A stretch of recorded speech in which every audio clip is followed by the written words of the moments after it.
good to go. Yeah.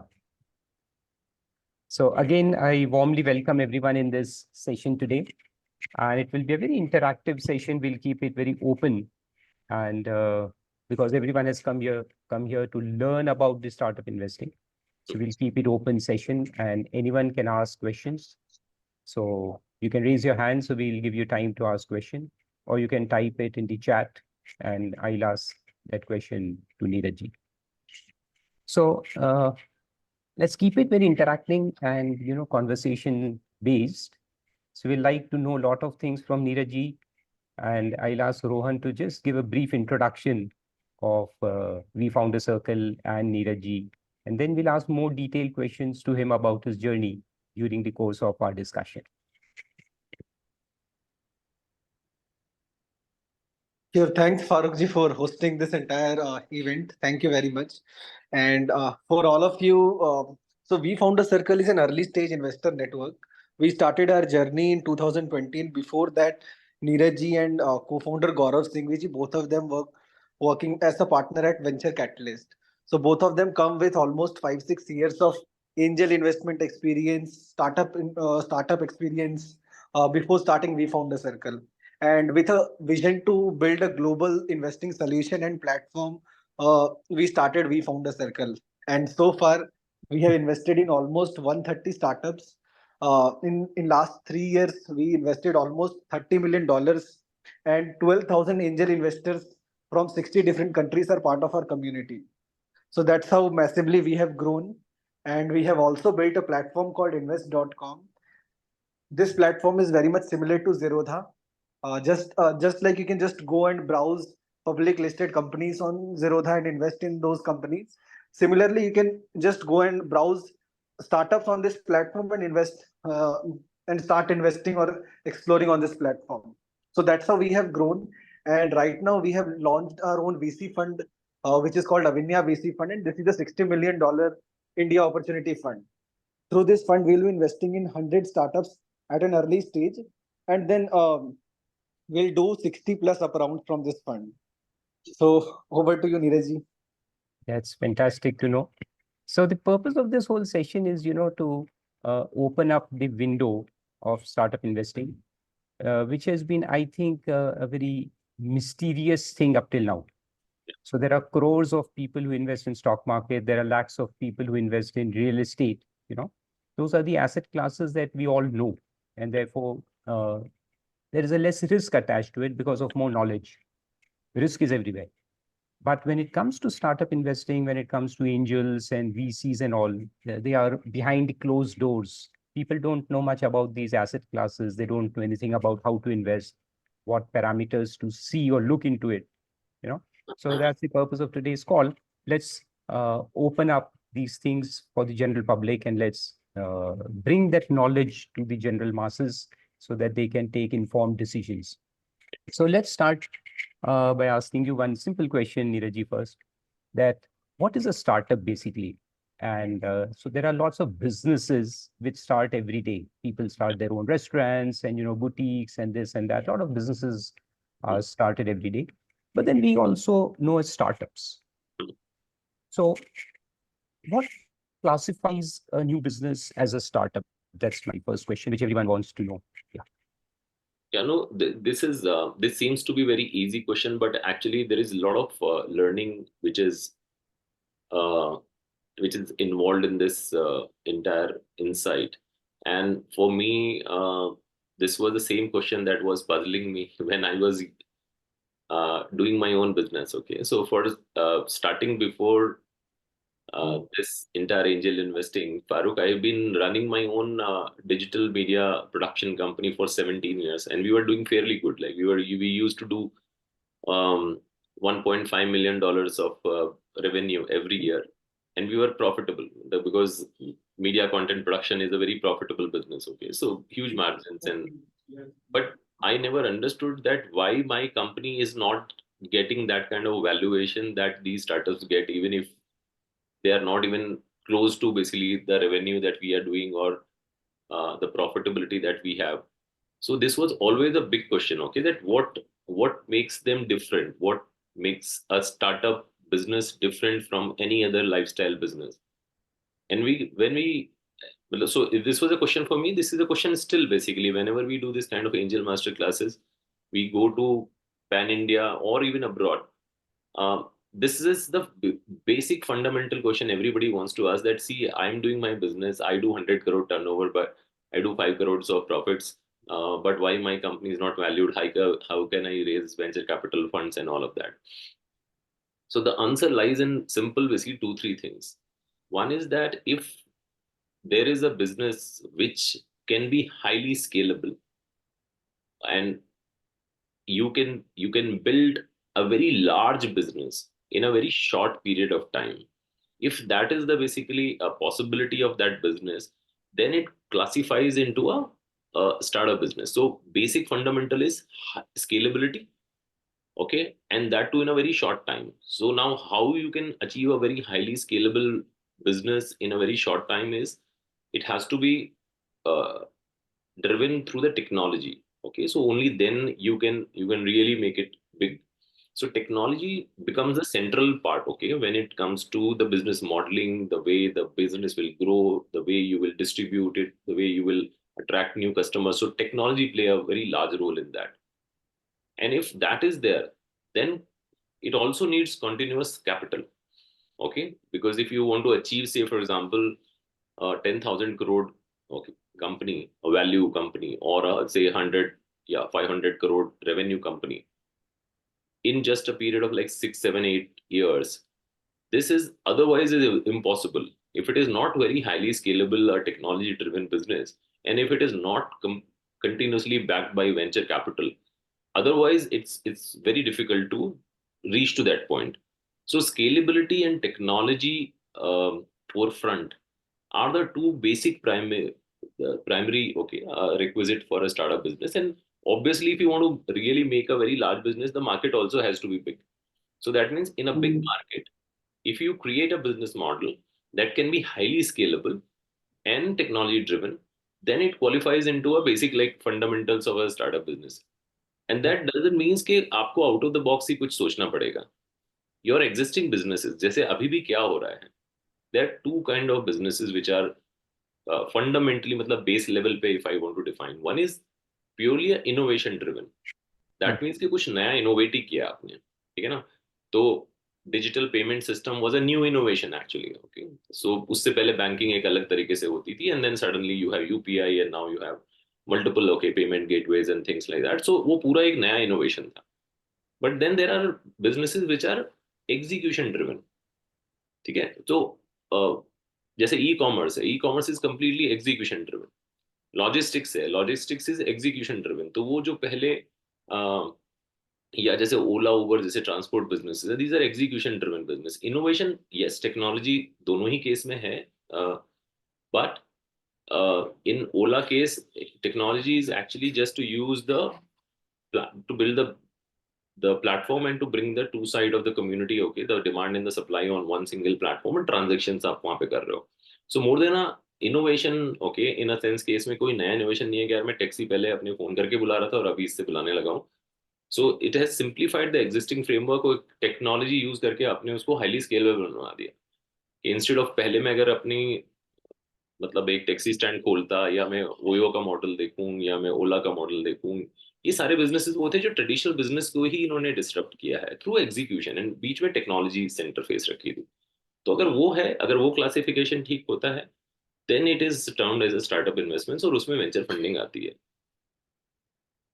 So as we have seen that a lot of startups fail as well. There is a huge risk associated with startups. So basically, the founders have to keep track of these 4, 5 things that you just mentioned. And we have got many, future founders in this room.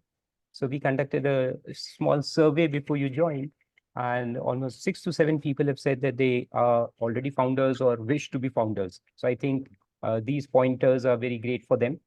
I hope you have noted these points. So let's go to the next question. That in order to take advantage, so we have seen that there's a risk in this market, but as well as the rewards. So we see all those, unicorns and decacorns forming over a short period of time of 6, 7 years. And as you said, scalability, that's the main thing in this game. So people are very excited. Now, in order to achieve some benefits out of this, industry as a whole, as I would say, we were talking once that day, and you said that there are two elements to it. One is either you start your own company, become a founder, Yeah. or else you invest in these founders, the good founders. So how do you see these two things? Yeah. See, again, the same thing. See, it's like this. अगर मुझे ecosystem में आना है, okay. So either I am basically on the driving seat, okay, and then I build the rest of the, okay, my backers, which is co-founders, my core team, founding team. I will bring advisors, mentors, investors, but I will drive the business, okay. So either you choose this position, or you choose the position of the first founding team or a co-founders, mentor. So these are the roles that you can choose for yourself. Or else, if basically that is not the case, okay, you don't have a right now idea ready with you, you don't have a business model which can classify like a venture backed startup idea which we just discussed, agar wo nahi hai, so then the second best option is that you enter the ecosystem like a mentor or a investor.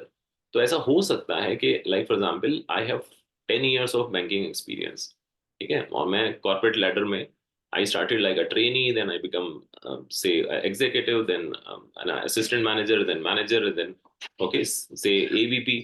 अब 10 साल के बाद मैं किसी bank का AVP हूँ और मैंने 3 बैंक्स में काम कर लिया है. If that is my profile, and this same basically happens in every field, okay, मैं डॉक्टर्स मेडिकल साइड से हूँ, या मैं टीचिंग प्रोफेशन में हूँ, मैं लॉयर हूँ, मैं कॉर्पोरेट लॉयर हूँ, any one of these guys, okay. So अगर आपने कॉर्पोरेट में 10 साल निकाले हैं अपने, और अभी आपके पास you don't have an idea right now which you want to immediately start as a business idea startup, then the next best is के you find out a business, okay, which is closer to your expertise, और आप उस founder के साथ आके थोड़ा काम करिए और अपनी एक्सपेक्टेशन भी सेट करिए. आप उसको बताइए कि see I am not a investor, मैं यहाँ पे आके आपकी कंपनी में 50 लाख या 1 करोड़ रुपए नहीं इन्वेस्ट करूंगा, but I want to be like small investor in the company, but at the same time I will bring my years of knowledge, okay. मैं अपना पूरा नेटवर्क लेके आने वाला हूँ, and I will basically give you all my time which is required. ये combination और ये जो कोलैबोरेशन है ना फारूक भाई, this is the crux of the startup ecosystem. आज सबसे ज्यादा काम यही हो रहा है और हम यही सबसे ज्यादा करते हैं. We are match making. आप जैसे चार्टर्ड अकाउंटेंट बैकग्राउंड से आते हैं, आप वेल्थ एडवाइजर्स हो, आपने लाइफ लॉन्ग वेल्थ एडवाइजरी करी है दूसरे एसेट्स में, बट आप स्टार्टअप्स की भी वेल्थ एडवाइजरी बहुत ही नेचुरल है आपके लिए, और वही आपने करा है. The same applies for everyone. मतलब मैं आता था जैसे कंटेंट बैकग्राउंड से, okay, so can I use my content and communication and production and design and okay that promotion, that knowledge, वो सबको चाहिए. So I'm saying when you are thinking कि हाँ मुझे क्या रोल चाहिए अपने लिए, अगर आप सच में ही स्टार्टअप अपॉर्चुनिटी के ऊपर बैठे हुए हो, तो I will advise that is the priority number one. But if you do not have basically that readiness right now, तो फिर इकोसिस्टम में आके इन्वेस्टर पोजीशंस लीजिए और ऐसी कंपनी में इन्वेस्ट करिए जो आपके इंटरेस्ट से अलाइन होती हो, आपके एक्सपीरियंस से अलाइन होती हो, या जिस चीज में आपका मन है सीखने का. हो सकता है मुझे आज तक, जैसे फॉर एग्जांपल मेरा एग्रीटेक से कोई लेना देना नहीं है, it's too far from my, but agritech I know is a booming sector. India में 50 यूनिकॉर्न बनेंगे अगले 10 साल में, ये एकदम क्लियर है. ये भी क्लियर है कि माई माई ग्रैंड पेरेंट्स, वो पूरा जो लाइनेज है वो तो फार्मिंग से आया है. So somewhere in deep in my heart मुझे लगता है यार फार्मिंग में if I can disrupt, if I can do a small impact, तो ये बहुत अच्छा होगा. अब सामने से मेरे लिए क्या है, मुझे खुद नहीं आता, but I can see business models which are technology driven in agritech. अगर मैं ऐसे ही स्टार्टअप्स के साथ काम करने लगता हूँ तो धीरे धीरे मुझे समझ में आएगा कि टेक्नोलॉजी का यूज एग्रीकल्चर सेक्टर में कैसे होने वाला है, and how this is going to okay. अभी जैसे एक कंपनी है, अभी हम उसमें हमने जो पहले से इन्वेस्ट किया हुआ है 3 कंपनीज में एग्रीटेक में, अभी एक लेटेस्ट कंपनी है जिसमें हम इन्वेस्ट करने जा रहे हैं. वो सैटेलाइट से बेसिकली पूरा फार्मिंग का इमेजरी कैप्चर करती है, मैपिंग करती है, और उससे फिर वो जो रिजल्ट्स आते हैं, एनालिटिक्स आती है, उसको वो बैंकिंग सेक्टर्स को भी दे रहे हैं, इंश्योरेंस सेक्टर को भी दे रहे हैं, वो क्रॉप्स मतलब मैन्युफैक्चर इनपुट साइड में भी दे रहे हैं, और फार्मर्स को भी दे रहे हैं. वो सारी चीजें, और बहुत बड़ी कंपनी बना दी है उन्होंने. एक ऐसी कंपनी बना दी है कि जिन्होंने इंडिया में यूज केस को मास्टर करा, और अब वो यूएस में, उनके पास आज की डेट में 50% उनका बिजनेस यूएस में हो रहा है. वो आपको इतना ज्यादा क्रिस्टल क्लियर इमेजरी आपकी आपके फार्म की दे सकते हैं कि जहां पे आपका अगर फार्म मान लिया 1 एकड़ का है, तो 1 एकड़ की आपको एकदम हाई रेजोल्यूशन इमेज आपके अपने मोबाइल फोन के ऊपर दिखेगी, और उसमें भी एनालिटिक्स दिखेंगे कि उसमें अभी पानी कितना है कितना नहीं है, उसमें क्या चाहिए, उसमें आपको फर्टिलाइजर कब डालना है नहीं डालना है, वो सारी प्रिडिक्शन कर पा रहे हैं वो लोग, जो कि बहुत ही ज्यादा उनके लिए भी अच्छी है। और अब ये छोटी सी टेक्नोलॉजी मॉडल की मैं बात बता रहा हूँ, और इस बंदे ने अपने आप, इस टीम ने अपने आप इंडिया से लेके लैटिन अमेरिका तक सारा बिजनेस और यूएस तक इसने खड़ा कर दिया। तो सोच के देखिए, अगर मेरा इंटरेस्ट ही और मुझे कंपनी अच्छी लग रही है, मैं इसमें 2 3 5 लाख रुपए का इन्वेस्टमेंट करके इनके साथ अगर जुड़ जाऊं, तो then I can learn more about this. And I think हो सकता है धीरे धीरे मुझे इसी एक बिजनेस से 4 और बिजनेसेस समझ में आए, मुझे एग्रीटेक एज अ स्पेस समझ में आएगा कि कैसे होता है, and from the founders I can learn a lot. तो ये जो कोलैबोरेशन हो रहा है, और इस फाउंडर के पास एग्रीटेक की नॉलेज है, करेक्ट। के पास कंटेंट कम्युनिकेशन की नॉलेज नहीं है, उसको ये चाहिए मेरे कोलैटरल, मेरी वेबसाइट, मेरे वीडियोस, मेरा कम्युनिकेशन, ये तो मुझे किसी से हेल्प चाहिए। मैं किसी एजेंसी को हायर करूंगा तो इससे अच्छा मेरा एक इन्वेस्टर ही जो कि इसमें मास्टरी है, तो मैं उसको उससे पूछूं। Same goes with financial modelling, उसका हो सकता है कि अपना डोमेन बहुत अच्छा है, पर उसे बाकी सारे डोमेन में ही हेल्प चाहिए, उसे टैलेंट एक्विजिशन में एचआर की हेल्प चाहिए, उसे फाइनेंशियल मॉडलिंग में सीएज की हेल्प चाहिए, है ना। तो मेरा कहने का मतलब ये है कि जब कोई बिजनेस आप इवेलुएट कर रहे हो, तो अपनी पसंद के हिसाब से और अपने एक्सपीरियंस के हिसाब से उसमें देखिए कि आपका क्या रोल हो सकता है, और सिर्फ इसको एक पैसिव इन्वेस्टमेंट की तरह मत देखिए। ठीक है, this is active investing asset class, मतलब दुनिया में बाकी सारी एसेट क्लास ऐसी हैं, पैसे डालिए भूल जाइए, मार्केट के हिसाब से वो ऊपर जाएगा या नीचे जाएगा, चाहे वो रियल एस्टेट हो, चाहे वो स्टॉक हो, म्यूचुअल फंड हो, है ना, कमोडिटी में आपने इन्वेस्ट किया, गोल्ड में इन्वेस्ट किया, तो मतलब आपके अपने करने के लिए उसमें कुछ नहीं होता है। ओके, ये एक ऐसी चीज है जिस विच इज एक्टिव, मतलब आप खुद अपनी नॉलेज, अपना एक्सपीरियंस शेयर कर सकते हैं, उसकी वैल्यू है।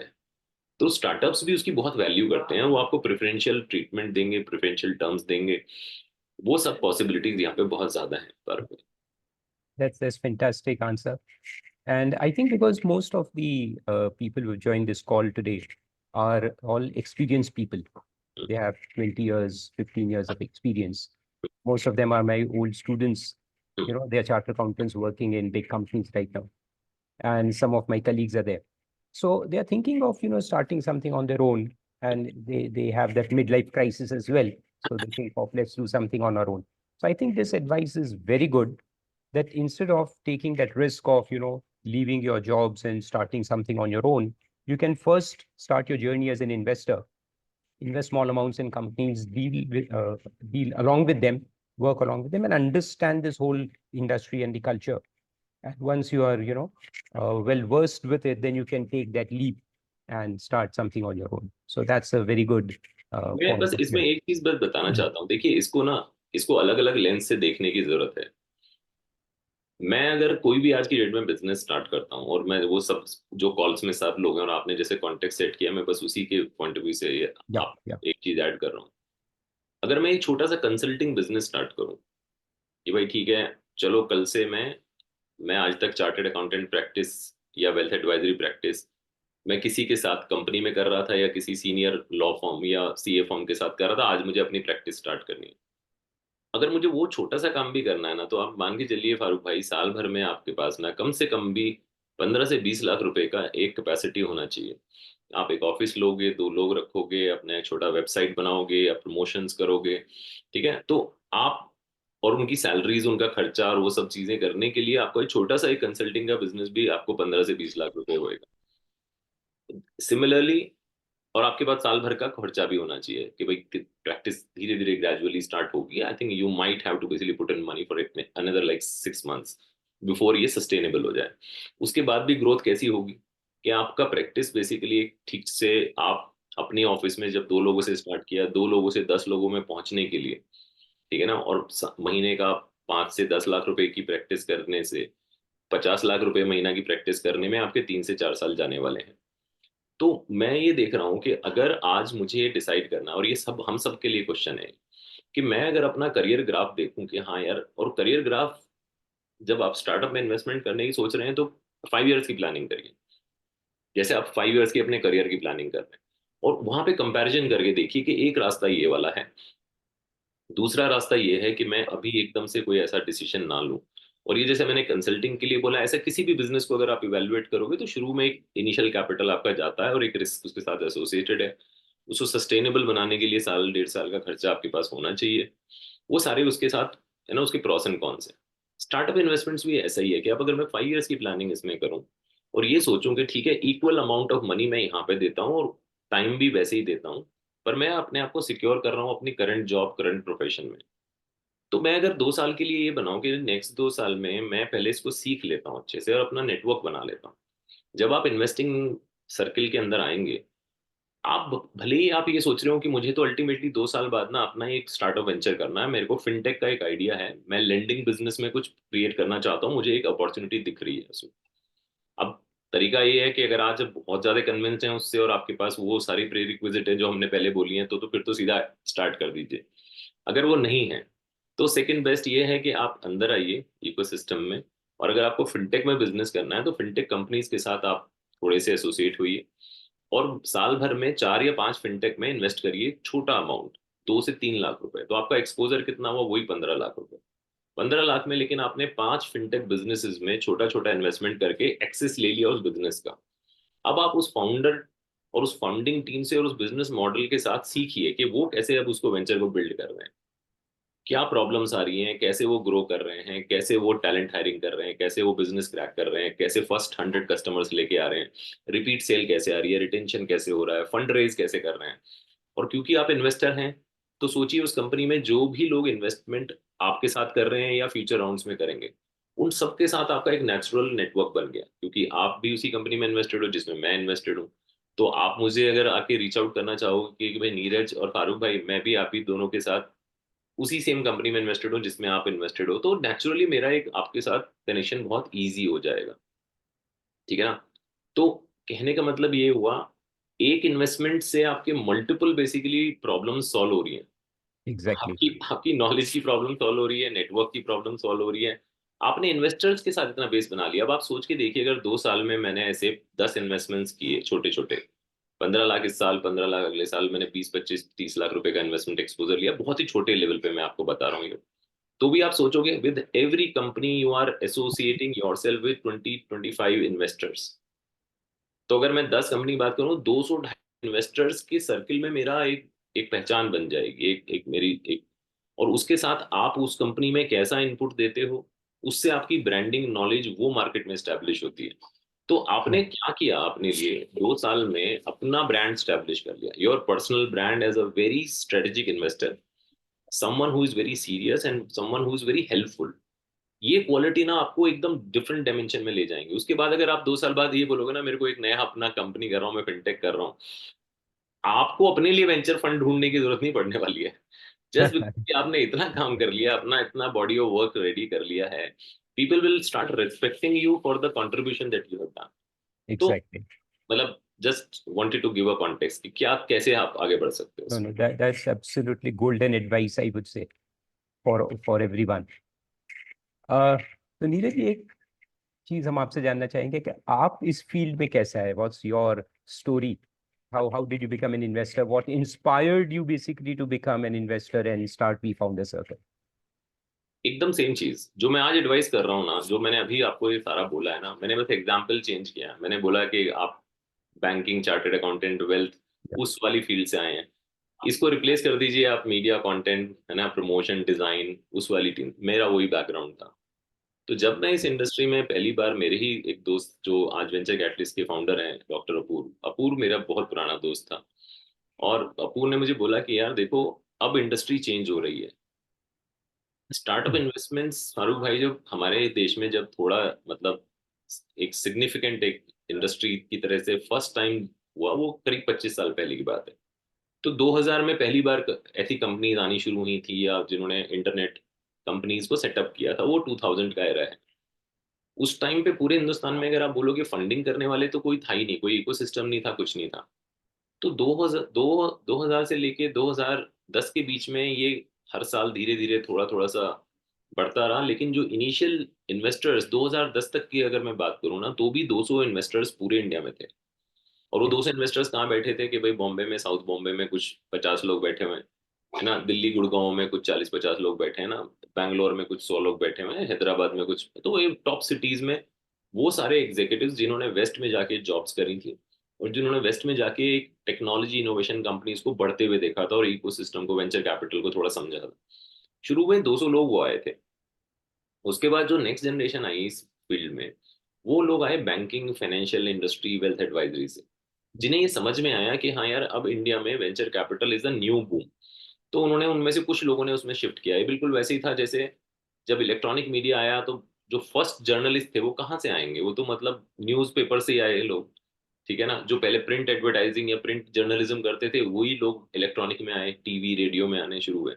और अब तो वो इंडस्ट्री पूरी बूमिंग में है, तो अब डायरेक्टली लोग वहीं उसी वैसी पढ़ाई करते हैं, वैसे में जाते हैं। यहाँ पे भी ऐसे हुआ। जो एक्चुअली में एक लार्जर पढ़े लिखे प्रोफेशनल्स की जब एंट्री इस फील्ड में हुई, वो हुई 2014 से। सो 2014 से एक बहुत ही लार्ज प्रोफेशनल, और वो डाइवर्स बैकग्राउंड के प्रोफेशनल्स आए। ऐसा नहीं कि सिर्फ banking, financial, CA, chartered accountant, investment bankers, वो लोग आए इसमें। उसमें अब की बार एक वैरायटी के लोग आए, और टीयर 2, 3, 4 ने पहली बार बेसिकली ये एक इंस्पिरेशन आई, एक इमेजिनेशन आई कि हमको भी कुछ करना है। तो पिछले 10 साल में अब इकोसिस्टम बहुत ही अलग लेवल पे जा रहा है, एकदम ओपन अप हो गया है। आज इसमें मेरे जैसे, आपके जैसे और हम सबके जैसे, चाहे हम कॉर्पोरेट लाइफ से एक्सपीरियंस लेके आए हों, या हम टेक्नोलॉजी को समझने वाले लोग हैं, या मैं फर्स्ट जनरेशन बिजनेस ओनर हूँ, मैं एक रिटेलर हूँ, मैं मार्केट में रिटेल का काम करता हूँ, तो मेरा नॉलेज बेसिकली वो रिटेल वाला ही है। लेकिन अगर मेरा मेरा आउटलुक अगर प्रोग्रेसिव है, अगर मैंने अपनी रिटेल में भी वो बदलते हुए, मैं दुनिया देख ही रहा हूँ ना कि भाई कैसे रिटेल में सब कुछ चेंज हो रहा है ना। क्यों ना मैं अपना एक व्हाट्सएप से भी अपने कस्टमर्स को एंगेज करूं, क्यों ना मैं एक अपना डिजिटल स्टोर फ्रंट भी डाल दूं कि जब शटर बंद हो गया शाम को 8 बजे, उसके बाद भी अगर कोई ऑर्डर दे रहा है तो उसके ऑर्डर सब पंच इन हो रहे हैं, उसकी डिलीवरी का मैंने फिर भी कोई मैकेनिज्म बना रखा है। तो वो जो चीज हुई कि जहाँ पे ऐसे लोगों ने इस फील्ड में एंटर होना शुरू कर दिया, उनको लग गया कि हाँ ठीक है यार, मैं अपने छोटे शहर में, छोटी जगह में नहीं रहना चाहता। मैं इंदौर में एक एक रिटेलर हूँ, मेरे फादर ने स्टार्ट किया था, आज मैंने एक दुकान की 4 दुकान बना दी, पर मैं यही सब नहीं करना चाहता। I want to get into now the e commerce business. तो वो जो ई कॉमर्स बिजनेस जो सेट कर रहे थे लोग ना, उन्होंने उसमें पार्टिसिपेट करना शुरू कर दिया, उन्होंने उनमें इन्वेस्टिंग करना शुरू कर दिया, क्योंकि ये बिजनेस उनको समझ में आता था कि यार, ई commerce is the future of retail business. या तो ऐसे हुआ है इसमें, तो मेरे साथ भी ऐसे हुआ, और मैंने अपने साथ इतने हजारों लोगों को बेसिकली एंटर होते हुए देखा और कामयाब होते हुए देखा है। और आज भी मैं, जो आपने बोला ना कि मिड लाइफ क्राइसिस है यहाँ बहुत सारे लोगों को, तो मैं उनके लिए गुड न्यूज ये बता दूं कि ऐसा है, जो कंपनीज आप सोचते हो ना सबसे सेफ कंपनीज है, या और सबसे बढ़िया कंपनियां हैं। मतलब कोई सोचता है गूगल में अगर जॉब लग गई तो लाइफ बन जाएगी, या मैं किसी बेन कैपिटल में, किसी केपीएमजी में, किसी है ना एक्सेंचर में चला जाऊं तो सब मेरा बिल्कुल एकदम, मैं मर्सिडीज में नॉब जॉब हो गया तो सबसे बढ़िया हो जाएगा। मैं आपको ये बताना चाहता हूँ, इन सारी कंपनीज के टॉप लीडरशिप से लेके मिड लेवल तक, इन young executives, everybody is desperate. Everybody is desperate कि यार, मैं स्टार्टअप वाले बूम से मैं मिस ना हो जाऊं, मुझे correct. कैसे इसमें एंटर करना है, ये डेस्परेशन सबकी है। हम उन सबके साथ कोचिंग ले रहे हैं, सबके साथ, जैसे आपने एक सेशन रखा है ना, एक्सेंचर ने ऐसा सेशन रखा अपने एमडीज के लिए, और उन्होंने बोला एमडी लेवल प्लस आएंगे सारे लोग। Okay. 54 MDs join that call. Mhm. और उनको सबको ये सीखना था कि स्टार्टअप इन्वेस्टमेंट्स होता कैसे है। Mhm. तो ये जनरल फिनोमेना, ये मूड है इस टाइम कंट्री का, छोटे बड़े सभी शहरों में, कॉर्पोरेट, नॉन कॉर्पोरेट, सभी तरह से लोग बहुत ज्यादा एक्साइटेड हैं, दे वांट कि भाई समझ में तो आए एक बार ये। Correct. Correct. तो क्योंकि आपने इन्वेस्टमेंट की बात की, तो अगला सवाल मेरा ये है कि if these people are really interested in investing in the startups, should they go alone, or is it necessary to build a community and invest through a community? तो ये बिल्कुल वैसा ही है फारूक भाई। अगर मैं एग्जाम्पल के तौर पे बात करूं, तो जैसा स्टॉक में इन्वेस्टिंग है, तो मैं, अगर मुझे मान लिया आज से स्टार्ट करना है स्टॉक में इन्वेस्टिंग, तो मेरे पास 2-3 तरीके हैं। एक ये है कि मैं आज से थोड़ा पढ़ना लिखना शुरू करूं, थोड़ा सा जानकारी रखूं मार्केट की, थोड़ा मार्केट वॉच करूं 1 महीने तक, और शायद 1 महीने बाद लगातार अगर हर दिन मैं 2-3-4 घंटे दे रहा हूं, तो मुझे थोड़ा ट्रेंड समझ में आ जाएगा, मुझे ये समझ में आ जाएगा किस स्टॉक को मुझे पिक करना चाहिए। और मैं अपने बजट और अपने इंटरेस्ट के हिसाब से कुछ स्टॉक्स को डायरेक्टली भी परचेज कर सकता हूँ। बड़ा सिंपल सा है। रोहन ने जीरोधा की बात करी, जीरोधा है, ग्रो है, आज तो सारे, हर किसी ने अपना एक इंटरफेस दिया हुआ है कि आप वहां पे अपनी जर्नी स्टार्ट कर सकते हो। बट द पॉइंट इज कि आप अपने आप कर रहे हो ये। दूसरा क्या ऑप्शन है मेरे पास कि भाई मैं सोचूं कि ठीक है, थोड़ा पैसा मैं अपने आप से इन्वेस्ट करता हूँ, थोड़ा पैसा मैं म्यूचुअल फंड के थ्रू करता हूँ। अगर आपकी कैपेसिटी ज्यादा है तो हो सकता है आप किसी पीएमएस एजेंसी को भी ले लो कि भाई ठीक है तुम मेरा पोर्टफोलियो मैनेज करो, तो मैं एक लार्ज चंक आपको देता हूँ, एक 25 लाख का चंक मैंने आपको दिया इन्वेस्टमेंट मैनेज करने का, आप प्रोफेशनल हो, है ना, जानकार हो, और आप, है ना, पीएमएस अकाउंट मैनेज करते हो। मैं म्यूचुअल फंड में भी गया, मैंने खुद से भी किया। और फिर फोर्थ क्या हो सकता है कि भाई आप इन तीनों के अलावा म्यूचुअल फंड में भी अपना बाइफिकेशन कर सकते हैं कि भाई मैं एक साथ में पैसा इन्वेस्ट करूं या मैं एसआईपी मॉडल से इन्वेस्ट करूं। तो कहने का मतलब ये है कि जैसे वहां पे मल्टीपल टच पॉइंट्स हैं और मल्टीपल रास्ते हैं आगे बढ़ने के, और कोई भी ऐसा नहीं है कोई एक रास्ता दूसरे रास्ते से अच्छा है, ये कॉम्प्लीमेंट्री है एक दूसरे के, कि भाई आप डायरेक्ट पिक करते हैं कुछ, मैंने डाइवर्सिफिकेशन कर लिया अपने अप्रोच का। सेम चीज स्टार्टअप इन्वेस्ट में है कि आप अगर आप समझते हैं कि आप इकोसिस्टम को समझने लगे हैं, आपका पर्सनल सिलेक्शन प्रोसेस अच्छा हो गया है, तो आप डायरेक्टली भी पिक कर सकते हैं कंपनीज को और उसमें इन्वेस्ट कर सकते हैं। यहाँ बस फर्क ये है कि अनलाइक स्टॉक में इन्वेस्टमेंट करना जहाँ पे इंफॉर्मेशन बहुत स्ट्रक्चर्ड है और बहुत रेगुलेटेड है, तो वहाँ पे लिस्टेड इक्विटीज में आप इन्वेस्ट कर रहे हो जिनका इंफॉर्मेशन, उनकी फाइनेंशियल हिस्ट्री, उनका बिजनेस, उसके आपके पास इतना स्ट्रक्चर्ड इन्फॉर्मेशन है जितना आप चाहते हो उसका 100 गुना ज्यादा आपके पास है। और वो पूरा वेटेड और क्रेडेंशियल बेसिकली है, ऊपर से एक रेगुलेटरी बॉडी उसको पूरा मैनेज कर रही है। तो आपके पास अपनी जानकारी इकट्ठा करना और उसके बेसिस पे इन्वेस्ट करना थोड़ा इजी है। यहाँ पे क्योंकि अनलिस्टेड कंपनीज हैं, तो किसी कंपनी का बैकग्राउंड समझना और उसकी पूरी डिटेल निकालना थोड़ा टफ काम है, स्पेशली अगर वो बहुत ज्यादा स्ट्रक्चर्ड इन्फॉर्मेशन दे भी रहा है, तब भी ये वैलिडेट करना कि वो इन्फॉर्मेशन में डेप्थ क्या है। मैंने मैंने आपको बता दिया कि भाई अभी मैंने एग्रीटेक की बात करी कि agritech is a booming sector. मैं जो डेटा आपको दे रहा हूँ इंडस्ट्री का या अपने बिजनेस का या मेरे टाइम का या मैं अपने ऑडियंस का या मैं अपने प्रोजेक्शन उस इंडस्ट्री के बेसिस पे जो दे रहा हूँ उसको आप वैलिडेट कैसे करेंगे। तो इसलिए स्टार्टअप इन्वेस्टमेंट्स में एडवाइजेबल ये है कि आप किसी नेटवर्क को जुड़िए जहाँ पे आप अकेले इन्वेस्ट नहीं कर रहे हो। उस कंपनी में अगर आपके साथ 20 लोग और कर रहे हैं और उस 20 में से 5 लोग उस डोमेन के एक्सपर्ट्स हैं, तो आपको कम से कम ये रहता है कि ठीक है यार मैं नहीं समझता एग्रीटेक को, मेरा इंटरेस्ट है, मैंने मार्केट में स्टडी किया कि ये बूमिंग सेक्टर है, but there are 4 people who are investing in this who comes from that industry. Exactly. तो मेरा रिस्क थोड़ा हेज हो जाता है। और अगर वो नेटवर्क है, कोई एंजल फंड है, तो क्या हो गया, क्योंकि वो रेगुलेटेड फंड है तो फिर वो अपने आप बहुत ज्यादा वेटिंग करते हैं कंपनीज को सिलेक्शन से पहले, क्योंकि उनको तो उसका पूरा वही उनका रिपोर्ट कार्ड है, वही उनका बिजनेस है। So they will put all their energy just to select a good company. तो सिलेक्शन अच्छा वो कर रहे हैं, ड्यू डिलिजेंस वो कर रहे हैं। और उसके बाद जब इन्वेस्ट कर दिया, जो उसके बाद की जो प्रॉब्लम चालू होती है कि भाई जिसमें मैंने कंपनी में इन्वेस्ट कर दिया बहुत देखभाल की, वहां पे इन्वेस्टमेंट को मैं ट्रैक कैसे करूंगा, कैसे मुझे मंथली एमआईएस आएंगी वहां से, स्टार्टअप मेरे साथ वो कोऑर्डिनेट करेगा कि नहीं करेगा, है ना, क्वार्टरली मेरे साथ एक रिव्यू कॉल करेगा कि नहीं करेगा, मेरे पास इंफॉर्मेशन एक्सेस कैसे होगा कि जो मैंने पैसा लगाया है या हम सब ने मिलकर लगाया है वो उसी तरह से यूज हो रहा है जैसे होना चाहिए था, कैसे मैं प्रोग्रेस पे उसकी ट्रैक रखूंगा और मुझे पता चलेगा कि अब इसका अगला राउंड कब होगा, या हो अगर उसे डिफिकल्टी हो रही है अगले राउंड में तो कौन मदद करेगा उसकी। सो जो ऑर्गेनाइज नेटवर्क्स हैं, ऑर्गेनाइज फंड्स हैं, वो ये सारी जिम्मेदारी अपने पास रखते हैं और उनका काम ये होता है, क्योंकि उनका रिपोर्ट कार्ड यही है। मैंने अपने कहने से 40 लोगों को एक कंपनी में इन्वेस्ट करा दिया और ऐसी 130 कंपनी में हमने इन्वेस्ट करा दिया, तो आज हमारे साथ सोचिए 3,000 इन्वेस्टर्स ने हमारे थ्रू इन्वेस्ट किया है। There is a responsibility that we have to ensure all of this, जो मैं भी आपको बोल रहा हूँ, क्योंकि वही हमारा रिपोर्ट कार्ड है। तो शुरुआत में मैं ये बोलूंगा कि आप अपने आप भी यहाँ पे अल्टीमेटली डिसीजन मेकिंग आप ही के हाथ में, लेकिन आप ग्रुप के साथ डिसीजन मेकिंग कर रहे हो तो थोड़ा सा हेज हो जाता है और इन्फॉर्मेशन आपके पास स्ट्रक्चर्ड आ रही है। दूसरा ये है कि एक और, जैसे मैंने आपको पीएमएस बताया था या म्यूचुअल फंड बताया था, तो वो ऑप्शन भी है कि आप यहाँ पे फंड के थ्रू इन्वेस्ट करिए। तो जो रोहन ने शुरू में वीसी फंड बोला है वो ऑलमोस्ट म्यूचुअल फंड या एक पीएमएस अकाउंट की तरह से एक तरीका है। तो वो भी यूज कर सकते हैं, क्योंकि उसमें आप पैसा देते हो प्रोफेशनल फंड मैनेजर्स को इन्वेस्ट करने का आपके बिहाफ पे।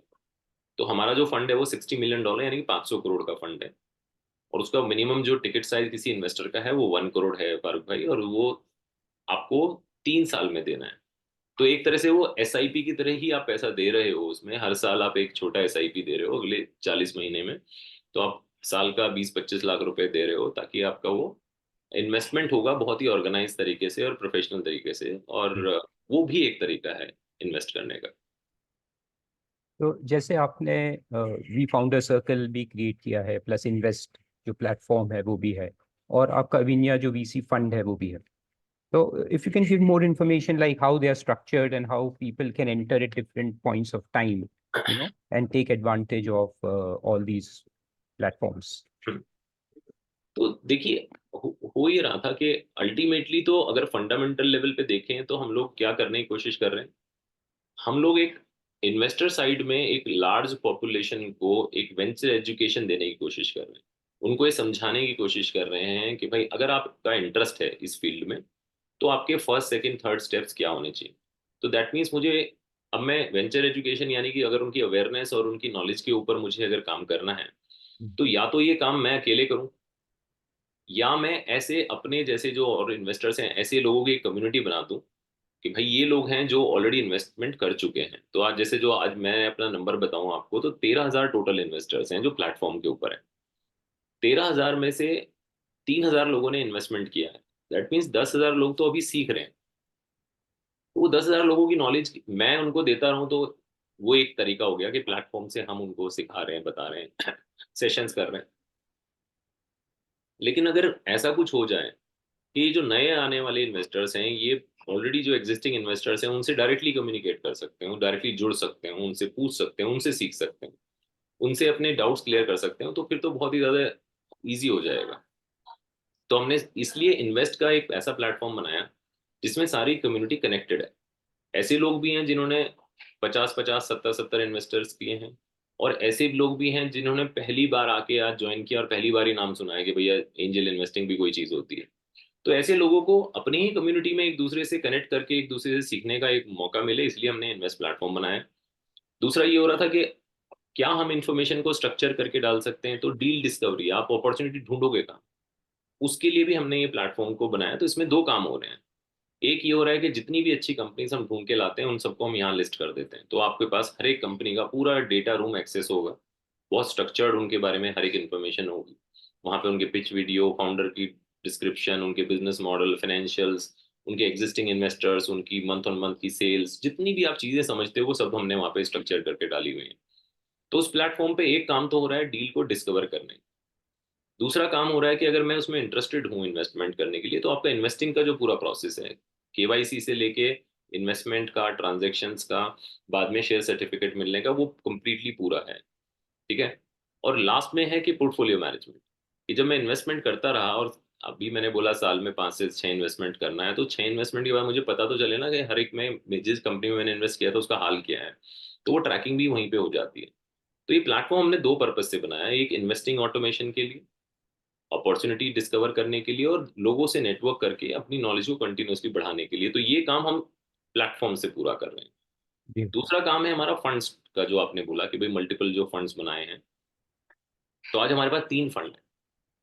एक फंड है जिससे इंडियंस, मेरे आपके जैसे लोग, हमारे जो सारे लोग हम हैं, अगर हम सबको किसी भी इंडियन स्टार्टअप में इन्वेस्टमेंट करना है तो हम उस फंड स्ट्रक्चर को यूज कर सकते हैं। तो कोई कंपनी 2 करोड़ रुपए रेस कर रही है और मैं और आप हमारे जैसे मान लिया 50 लोग मिलके 2-3 लाख से लेके 50-60-70 लाख तक का इन्वेस्टमेंट्स कर रहे हैं, तो उन सबको हम पूल करके उन सारे चेक्स को, एक 2 करोड़ रुपए मान लिया इकट्ठा हुआ, उसको हम एक सिंगल चेक की तरह उसमें कंपनी में इन्वेस्ट करते हैं। ये काम हमारा इंडिया फंड से हो रहा है। ये सेबी रेगुलेटेड फंड है, तो गवर्नमेंट ऑफ इंडिया के डायरेक्शंस और सेबी के डायरेक्शंस के हिसाब से हम इसमें काम करते हैं, और इसकी पूरी रेगुलेटरी जो बॉडी है वो वही है। दूसरा है हमारा क्रॉस बॉर्डर फंड, यानी ग्लोबल क्रॉस बॉर्डर फंड। उसमें यही काम जो मैंने अभी आपको इंडिया में बोला ये हम दुनिया में कर सकते हैं। यानी कि हम 10 लोग मिलके यहाँ पे अगर एक यूएस की कंपनी में इन्वेस्ट करना चाहते हैं, या मैं सिंगापुर में, या दुनिया के किसी भी कोने में, या मैं अफ्रीका में इन्वेस्ट करना चाहता हूँ, मैं यूके में इन्वेस्ट करना चाहता हूँ, वो हम कर सकते हैं। और उसका उल्टा भी है, मैं किसी इंडियन कंपनी के लिए जिस कंपनी में हम यहाँ पे इन्वेस्ट कर रहे हैं उसी का मैं एक राउंड ग्लोबल ओपन कर सकता हूँ और दुनिया की कहीं से भी इन्वेस्टर से पैसा ला सकता हूँ उसके लिए। तो दोनों तरफ से, मतलब ग्लोबल से इंडिया में पैसा आ जाए और इंडिया से ग्लोबल चला जाए, वो रेगुलेटेड फंड है। ये हमने गिफ्ट सिटी में सेटअप किया है। अगेन रेगुलेटेड फंड है, आईएफएससीए बॉडी है इसकी रेगुलेटरी, गवर्नमेंट ऑफ इंडिया की, वो फंड है। और तीसरा फंड है venture capital fund, VC fund.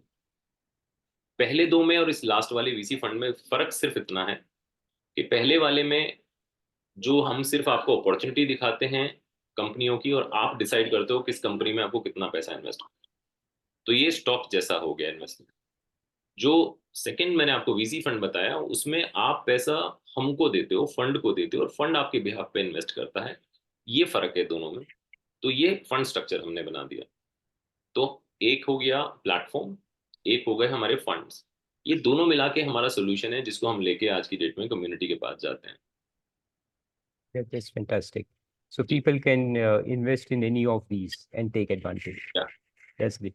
अब मैं एक बहुत डिफिकल्ट क्वेश्चन पे आता हूँ, जो सबके मन में एक बहुत बड़ा फैक्टर होता है जो रोकता है इस तरह के इन्वेस्टमेंट करने के लिए, और वो है रिस्क। हम्म। तो एक तो रिस्क, जैसे हम जानते हैं कि अगर आप स्टॉक मार्केट में इन्वेस्ट करें तो इजी लिक्विडिटी होती है, आप कभी भी बेच के निकल सकते हो hmm. And you can withdraw your money. अगर आपको लगता है स्टॉक मार्केट डाउनफॉल पे जा रहा है तो आप उसको बेच के निकल सकते हो। हम्म। On the other hand, when you invest in startups, because they are not listed companies, you cannot sell the shares, in the market. There is no market. But of course, you can sell it to some other person individually. हम्म। तो एक ये risk है, non liquidity. और जैसे हम सुनते हैं market में कि 90% स्टार्टअप्स जो है वो फेल भी होते हैं। तो इस पे आप क्या बोलना चाहेंगे कि how to mitigate that risk, number one, उसका मिटिगेशन कैसे करना है, और नंबर टू के रिवॉर्ड्स जो एक्सपेक्टेड है, they should be much higher than the stock market. Then only somebody will be willing to take those risks. So how do you see that? नहीं, एकदम करेक्ट है। पहले तो मैं एक्नॉलेज करना चाहता हूँ इस बात को कि जो आप बोल रहे हो एकदम करेक्ट है। ये क्या रिस्की एसेट क्लास है? शायद दुनिया का सबसे रिस्की एसेट क्लास है। स्टॉक से भी मतलब कम से कम मानिए 10 गुना ज्यादा रिस्की एसेट क्लास है। बट उससे शायद 20 गुना ज्यादा रिवॉर्डिंग भी है। तो जब इतना ज्यादा रिवॉर्ड अटैच्ड है तो रिस्क भी अटैच्ड होगा ही होगा इसमें, वो है इसमें। जो आपने लिक्विडिटी की बात करी, वो भी एक प्रॉब्लम है कि भाई, जैसे मैं स्टॉक में कभी भी अगर अपने आप को लिक्विडेट करना चाहूँ पोजीशन को, तो मैं कर सकता हूँ। मुझे जब भी पैसे की जरूरत है, मैं स्टॉक को अपने सेल पे लगा दूं और वो मेरा 2 4 5 6 दिन में वो पैसा रियलाइज हो सकता है। यहाँ पे वो प्रॉब्लम है, क्योंकि यहाँ पे जो आपका एग्जिट होता है, यानी कि जो आप पैसे जो आप निकाल पाएंगे, वो तभी होता है जब वो नेक्स्ट राउंड फंड रेज होते हैं कंपनी के। तो अगर आज मैं मान लिया 100 रुपी वैल्यूएशन में एंटर हुआ और मैंने 5 रुपये इन्वेस्ट किया था, मेरे पास 5% इक्विटी है कंपनी का, तो मुझे उसका एग्जिट कब होगा? जब वो कंपनी हंड्रेड्स वैल्यूएशन पे जो आज है, और उसने मान लिया 40 रुपये इकट्ठा किया था या 20 रुपये इकट्ठा किया था, जिससे 20% इक्विटी अपनी डाइल्यूट करी थी। उस 20 रुपये को यूज करके बिजनेस में अगर वो अपने 100 रुपये की वैल्यूएशन को और 100 रुपये की बिजनेस वैल्यू को 300 रुपये ले जाए, तो 300 रुपये पे जाके वो फंड अपने लिए फंड रेज करेगी। तो मेरा पेपर पे मेरा वैल्यूएशन मेरे को 1 साल बाद दिखेगा कि हाँ, मैं 100 रुपये में एंटर हुआ था, 300 रुपये की कंपनी हो गई, तो 3x हो गया। बट उसमें जब तक वो ऐसे 2 या 3 राउंड नहीं हो जाते तो ढंग से मल्टीप्लायर बनता नहीं है। तो आपका 100 रुपये का वैल्यू अगर 5 गुना होना है, तो उसके लिए आपको कम से कम भी 4 से 5 साल कंपनी में रुकना पड़ेगा। अगर आप वैसा करते हैं तो chances of then exits are very high. ठीक है। और जो प्रिंसिपल अमाउंट आप जो बोल रहे थे कि भाई फेल भी होते हैं, वो भी बिल्कुल ठीक बात है। तो उसमें हम लोगों को यही बोलते हैं कि भाई, अगर आपने 3 to 4 years का होराइजन लेके धीरे धीरे अपना पोर्टफोलियो कंस्ट्रक्ट किया है, तो अगर 4 साल में आपने 20-25 कंपनी में इन्वेस्ट किया है, और उसमें से मैं ये मान भी लूँ कि से फॉर एग्जाम्पल 30% कंपनीज आपकी कंप्लीटली जीरो हो गई, तो भी जो 70% बची, उनमें से आपकी कुछ 20% कंपनीज ऐसी होंगी जो बहुत हाईली प्रॉफिटेबल होंगी, और बाकी जो 50% कंपनीज वो सिर्फ सर्वाइव कर रही होंगी, थोड़ा बहुत ग्रोथ कर रही होंगी, वो आपको रिटर्न नहीं दे पाएंगी। लेकिन जो रिटर्न दे पाएंगी, वो जो 20% कंपनीज, यानी कि 25 में से अगर 5 कंपनी ने भी आपको रिटर्न दिया ना, तो वो रिटर्न इतना होगा कि आपका जो टोटल प्रिंसिपल अमाउंट है जो 4 साल में आपने लगाया है, उसका आप मतलब कम से कम भी 3x का एक्सपेक्टेशन लेके चल सकते हैं इस इंडस्ट्री में 4th 5th ईयर। तो हम ये बोलते हैं कि भाई, पोर्टफोलियो वैल्यू या पोर्टफोलियो का जो आपका एक पेपर वैल्यू होएगा, और वो कम से कम 3 से 4 गुना होगा 5 साल में, और एग्जिट्स आप 4th 5th ईयर में एक्सपेक्ट कर सकते हैं, तो आपका कैश फ्लो रोटेशन चालू हो जाएगा। ठीक है। अगर आप बहुत लकी हैं तो हो सकता है 2nd ईयर में ही आपका पैसा थोड़ा बहुत लिक्विडेट होना शुरू हो जाए। हमारे केस में जैसे लास्ट ईयर हमारा 3rd ईयर था, तो हमने 7 एग्जिट्स दिए। 7 कंपनियों में हम लोगों ने एग्जिट ऑफर किए, जिसमें कुछ लोगों ने उसे एक्सरसाइज किया उस राइट को, किसी ने नहीं किया। बट वो हमने ऑप्शन वहां पे दिए हैं लोगों को। ठीक है। तो मेरा अपना ये मानना है कि अगर आप इस फील्ड में आ रहे हैं तो 5 इयर्स का मिनिमम होराइजन लेके चलिए। छोटा छोटा पैसा इन्वेस्ट करिए, एक बार में बड़ा पैसा मत इन्वेस्ट करिए, ग्रुप इन्वेस्टिंग करिए, थोड़ा एक्टिव रहिए, टाइम देना पड़ेगा। उससे आप अपना रिस्क हेज कर सकते हो, जो आपने बोला था मिटिगेट कैसे करें, तो मिटिगेशन का बस यही तरीका है। ओके, तो एक क्वेश्चन भी आया है, because this is relevant for this point that we are discussing. Okay, what are the best ways of measuring the traction of the startups? और इसको आप जैसे प्लेटफॉर्म, इन्वेस्ट प्लेटफॉर्म है, तो उसके थ्रू कैसे देख सकते हैं देखिए ट्रैक्शन को कैसे मेजर करना? देखिए उसके मल्टीपल तरीके हैं ओके मेजर करने के। अगर आप सिर्फ पीएनएल देखोगे तो आपको सही पिक्चर दिखाई नहीं देगी। नॉर्मली तो ये होता है कि अगर मुझे पीएनएल मेंटेन करना है, तो जब मैं फर्स्ट मान लिया 0 to 12 मंथ्स में मैंने जितना ग्रो करा, अगर मैं वहां पे थोड़ा सा रुकता हूँ तो मैं अपनी प्रॉफिटेबिलिटी मेंटेन कर सकता हूँ। पर अगर मैं कंटिन्यूअसली ग्रो कर रहा हूँ, मेरा आज मतलब एक सिटी में ऑपरेशन है, मैं 3 सिटी में ले जाऊं उसको, तो ग्रोथ होगी, तो पर 3 सिटी में जाने के लिए आपको एक्सपेंस भी करना पड़ेगा। स्टार्टअप इसी मॉडल से चलते हैं, मैं 1 से 3 सिटी में जाऊंगा, 3 से मैं 10 सिटी में जाऊंगा, वो उस तरह से ग्रोथ करता है।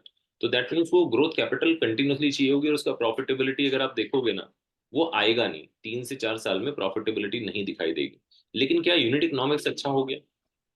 यूनिट इकोनॉमिक्स पे आप उसे जज कर सकते हो कि हाँ ठीक है, ये ग्रोथ के लिए कंटिन्यूसली पैसा डाल रहा है, तो इसका नेगेटिव कैश फ्लो ही दिखेगा आपको। पर क्या ये हर एक सेल पे पैसा बना रहा है, या मतलब गंवा रहा है?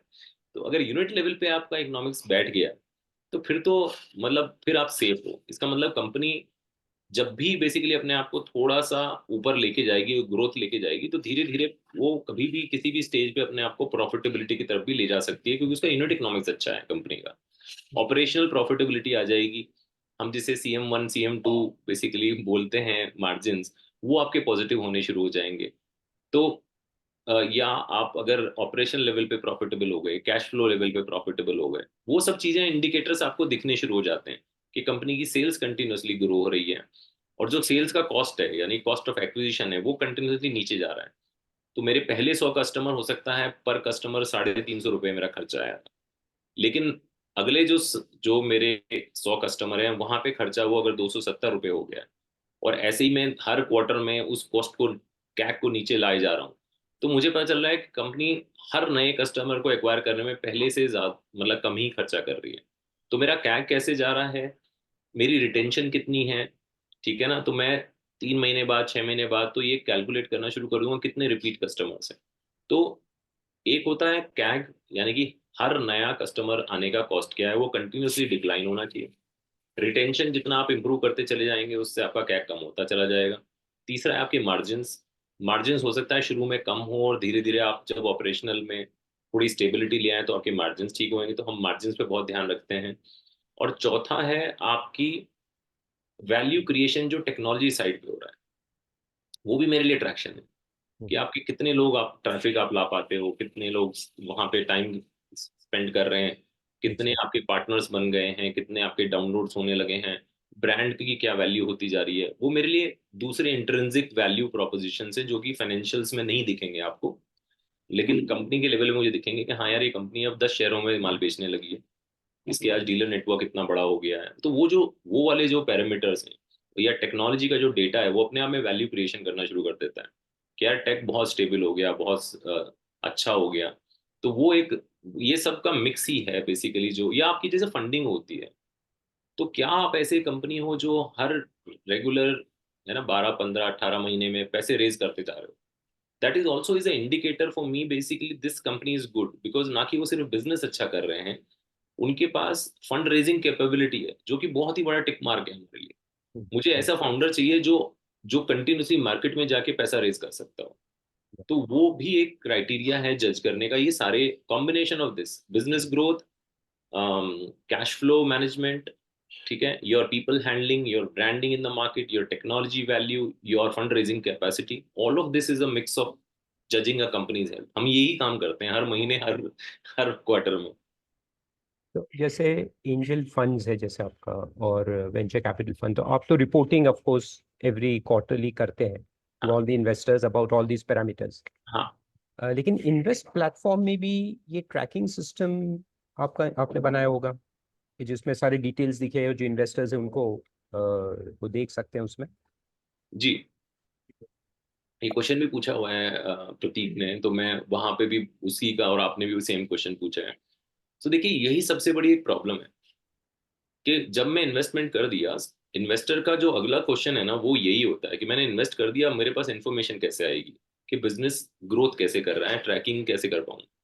तो ट्रैकिंग हम मंथली अपडेट्स भेजते हैं, जो भी MIS मंगा के स्टार्टअप से अपने सारे इन्वेस्टर्स के पास, और उसी अपडेट को हम इन्वेस्ट, जो हमारा प्लेटफॉर्म है वहां पे भी हम अपलोड करते हैं, तो वहां पे भी डेटा अपलोड होता चला जाता है। तो आप किसी भी टाइम पे आप वहां पे भी जाके देख सकते हो, आपके मेल बॉक्स में भी आ रहा है।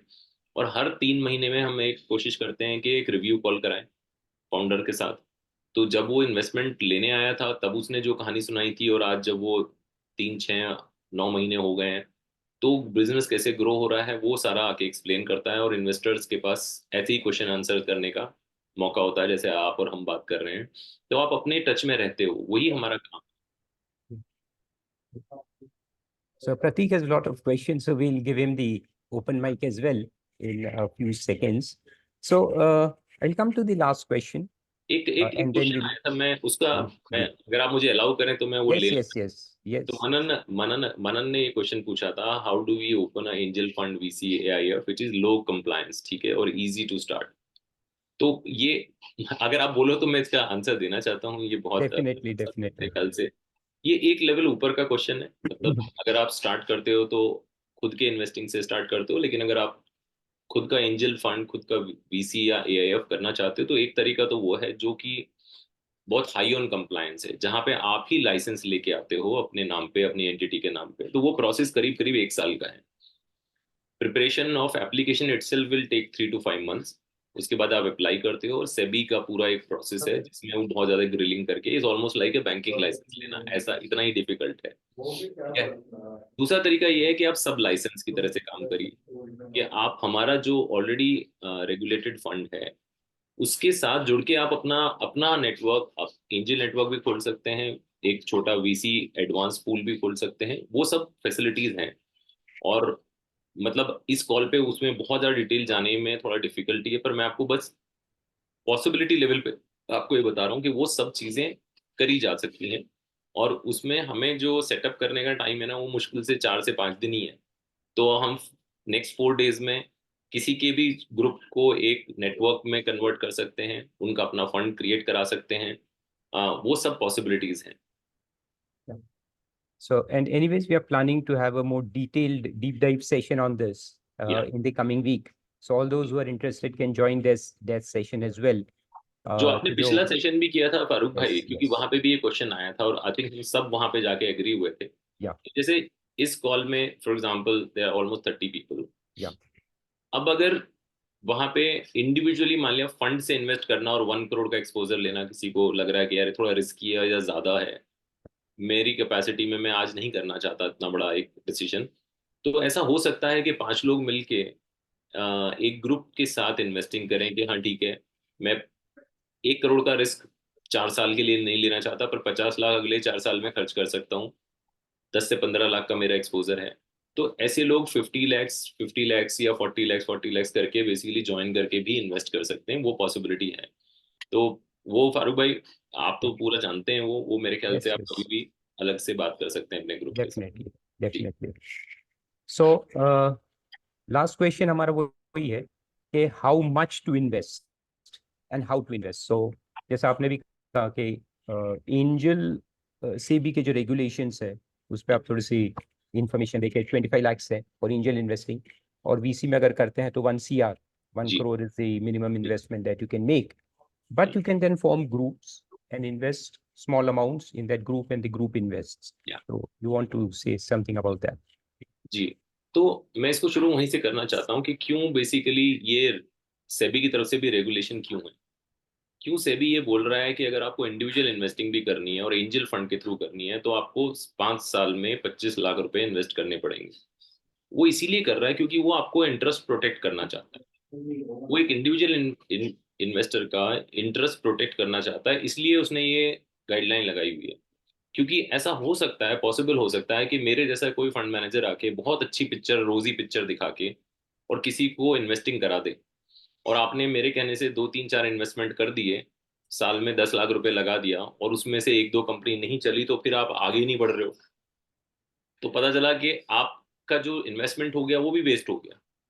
तो ऐसे कोई फॉल्स बेसिकली कोई पिक्चर ना दिखाए, ये ना बताए कि यहाँ पे अच्छा ही अच्छा होता है। ये बहुत रिस्की है, मैं बार बार बोल रहा हूँ। लेकिन इसमें अगर आप मेथड के साथ करेंगे, अगर इसे गाइडलाइंस के साथ करेंगे, तो इससे ज्यादा रिवॉर्डिंग भी नहीं है, ये भी एकदम बिल्कुल तय बात है। और इसीलिए आज सबसे बड़े जो इंडस्ट्रियलिस्ट हैं, जिनके पास सब कुछ है, आप सोच के देखें ना, मतलब रिलायंस, टाटा, आदित्य, मतलब ऐसा कोई कोई ग्रुप नहीं है जिसने आज अलग से वेंचर कैपिटल अपना फंड नहीं सेटअप कर दिया है, और जो कंटिन्यूअसली इन्वेस्ट नहीं कर रहे हैं स्टार्टअप्स में, या जो उनको एक्वायर नहीं कर रहे हैं। तो उनको क्या जरूरत पड़ी है आज नए बिजनेस मॉडल्स को एक्वायर करना? वो तो खुद से स्टार्ट कर सकते हैं। इसीलिए क्योंकि उन्होंने जितनी तेजी से उस बिजनेस मॉडल को मार्केट में जाके वैलिडेट कर दिया है और उसके ऊपर एक वैल्यू क्रिएशन कर दिया है, उसको अगर मैं दोबारा से करने जाऊं तो फिर वही 3 5 7 साल लगने वाले हैं। तो they want to save on that and they want to capitalise on that, क्योंकि उनको लगता है इन्होंने एक बहुत अच्छा काम कर दिया, एक लेवल तक ले गए बिजनेस को। अब अगर हम आके इसमें इन्वेस्ट करते हैं तो हम अपनी मसल पावर डाल के इसको और भी 100x कर सकते हैं। तो उनको भी वैल्यू दिख रही है। वही वैल्यू एक सिंगल कॉमन मैन आपके और मेरे को दिख रही है कि भाई हम भी कैसे ग्रो कर सकते हैं और हम इसका कैसे एडवांटेज उठा सकते हैं। बस केयरफुली करना है। तो आंसरिंग योर क्वेश्चन ऑफ कितना इन्वेस्टमेंट करना है, तो मैं हमेशा ये बोलता हूँ, जो भी आपकी इन्वेस्टेबल कैपेसिटी है उसके 20% से ज़्यादा मत करिए। ठीक है। और कोशिश करिए वो पैसा भी आप डाइवर्सिफाई करें। तो जैसे अगर आपके पास इस साल आपको लगता है अगले 12 महीने में मैं 10 से 12 15 लाख रुपए स्टार्टअप्स में इन्वेस्ट करना चाहता हूँ, तो वो 15 लाख भी हम आपको एडवाइस करेंगे 5 अलग अलग कंपनियों में करिए। 3 3 लाख रुपए करके करिए। ठीक है।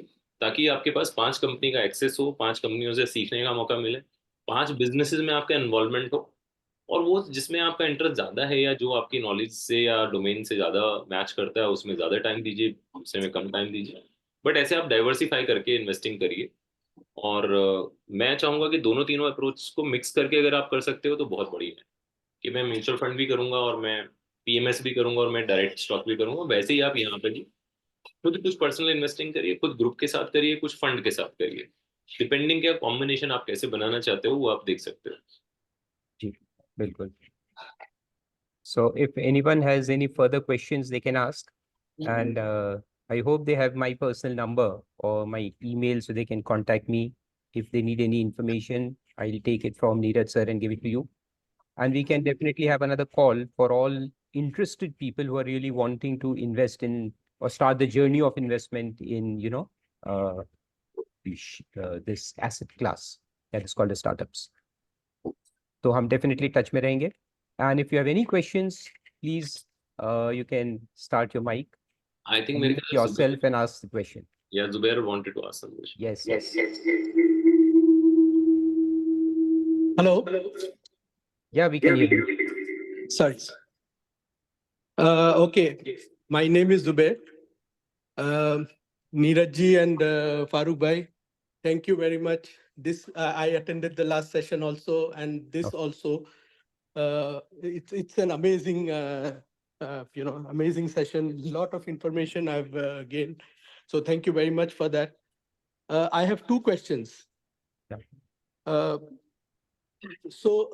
When we say that we invest and go for an exit, so my question is, why would we go for an exit in a company that is truly proving successful and likely to become a unicorn?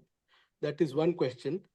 And second question is, who initiates the exits? Is it the founder or the VC angel investor? So thank you for that.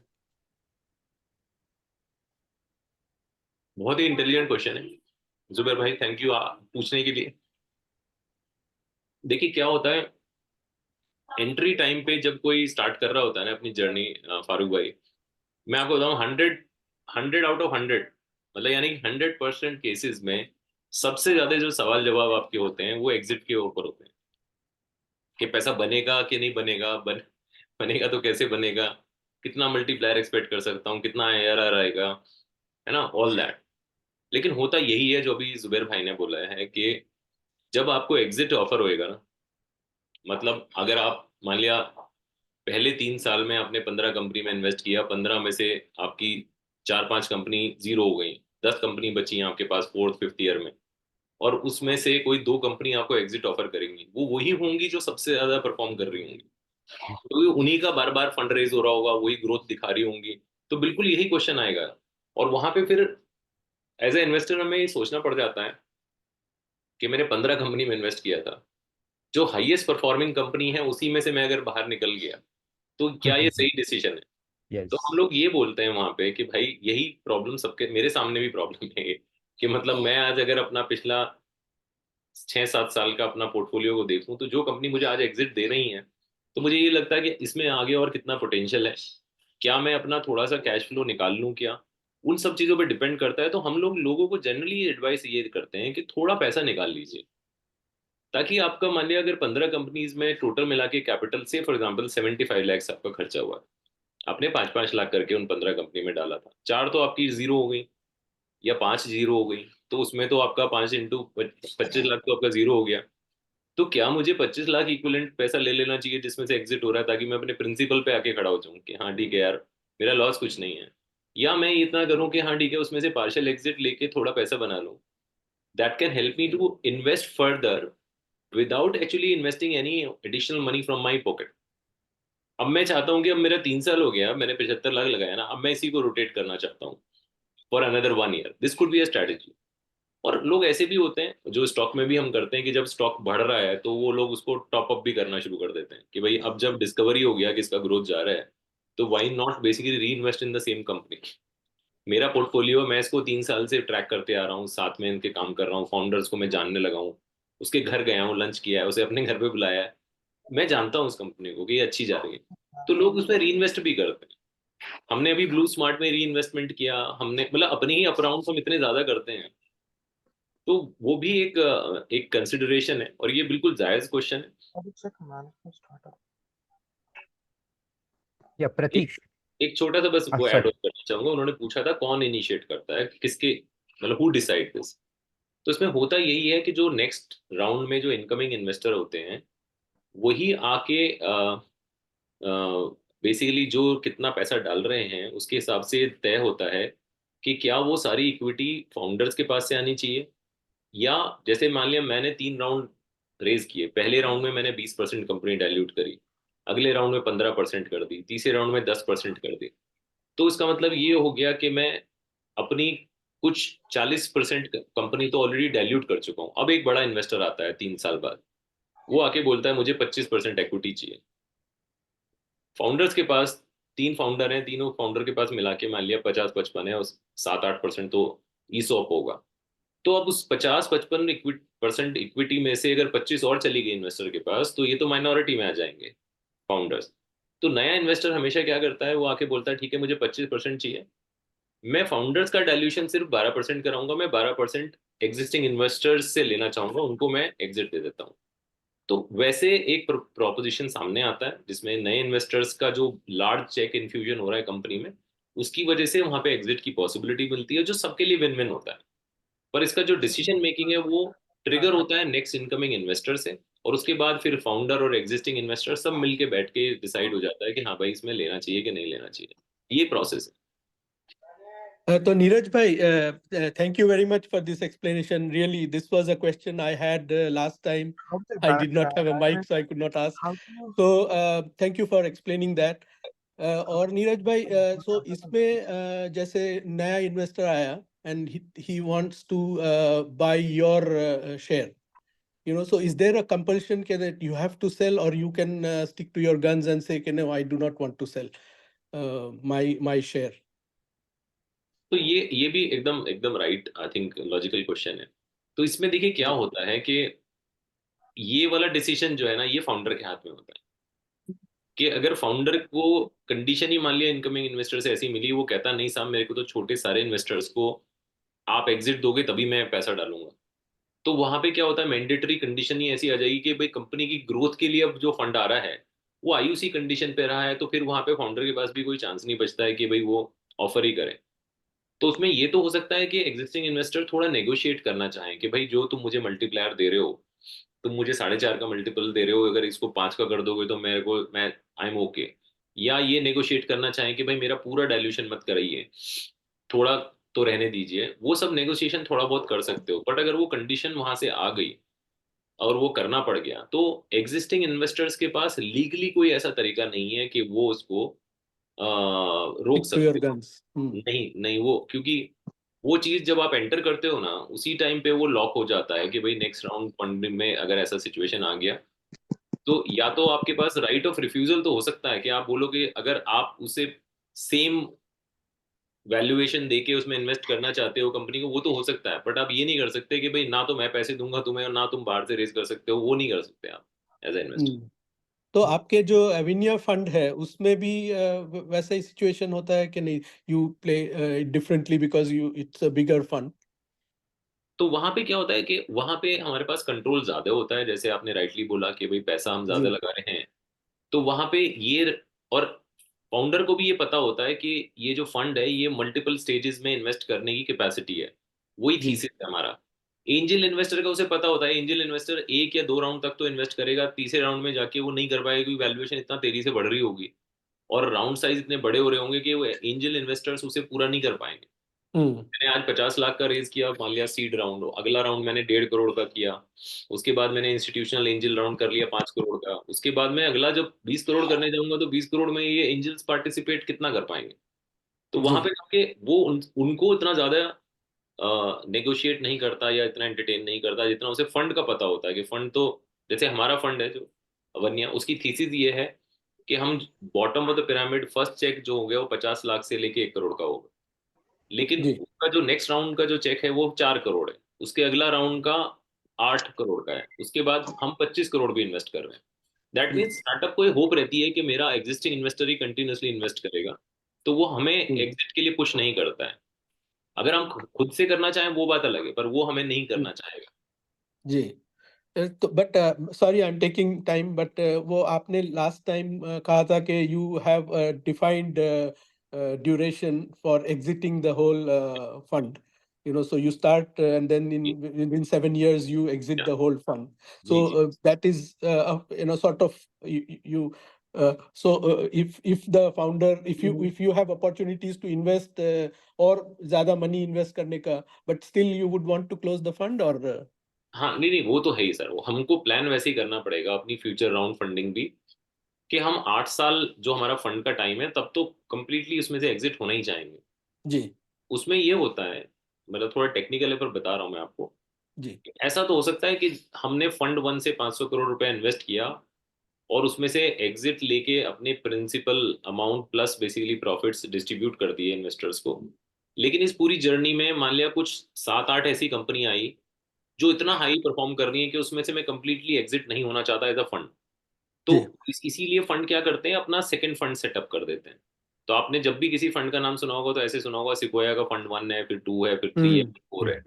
जी तो वो क्या करते हैं, जो second fund आया ना उससे वो फर्स्ट फंड की वो जो बेस्ट एसेट्स हैं उसको परचेज कर लेते हैं। ठीक है, अच्छा ओके तो ये हो गया कि जो एग्जिस्टिंग फर्स्ट फंड के जो इन्वेस्टर हैं उनके पास दोनों ऑप्शन होंगे कि क्या वो कंप्लीटली अपना पैसा लेके बाहर निकलना चाहते हैं, या वो बोल रहे हैं कि नहीं, मेरा आपने 18% IRR दे दिया वो ठीक है, लेकिन ये 5 एसेट जो इतने बड़े हमारे बन गए हैं जी इसमें तो मैं और अभी 5 साल रहना चाहता हूँ, तो आप मेरे को फंड टू, वो क्या करेंगे, फंड टू में इन्वेस्ट कर देंगे ओके एग्जिस्टिंग इन्वेस्टर्स भी, वो बोलेंगे मैं भी इसका पार्ट बनना चाहता हूँ जहां से आप ये बाई आउट कर रहे हो, तो मैं यहाँ पे भी मैंने आधा पैसा यहाँ ले लिया इसका प्रॉफिट, और आधा मैं आपके साथ अगले वाले में कंटिन्यू करना चाहता हूँ, तो वैसे होता है।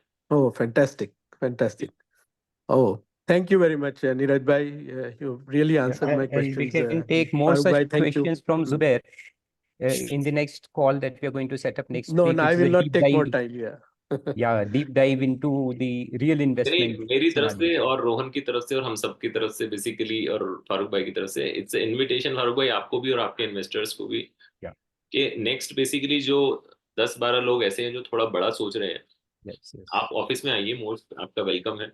थोड़ा और डिटेल में डिस्कशन करना है, 2 घंटे 4 घंटे आप बैठ के वहां पे करिए, पूरा समझिए और उसके बाद ही कुछ भी करिए, ये मेरा बस आपको Exactly. हुआ है। जी So definitely. Zubair is Thank from Abu Dhabi. हाँ, तो बहुत बढ़िया है, हम अबू धाबी चले जाएंगे नहीं तो बस यही होगा। हाँ And, बिल्कुल आ जाइए, very and most he is welcome. working with a top company there, which is, I think, the biggest VC in the world. That is, Yeah, that's a sovereign wealth fund. So Yes. तो अभी हमारी एक company है जो Riyadh में इस time accelerator, उनके royal family ने इन्वेस्ट किया है उसमें, वो वहाँ पे एक्सेलरेटर कंपनी मतलब प्रोग्राम में है वहाँ पे। तो मैं आपको वहीं पे लोकल, हमारा बहुत अच्छा कम्युनिटी नेटवर्क है वहाँ पे मिडिल ईस्ट में, और बहुत सारे जी लोग हमारे साथ काम कर रहे हैं। फंड में भी कम से कम 12 से 13 लोग फंड में आए हैं, और जी एक लेवल पे तो करीब हमारी 500 लोगों की कम्युनिटी है वहाँ पे, तो काफी अच्छा है वो। मैं आपसे अलग से वन ऑफलाइन बात करेंगे तो मैं आपको बता दूँ। Oh, definitely. Thank you. Ji. Thank you. Ji Pratik has a question. Yeah. Hi, Neeraj. Thanks for this informative session.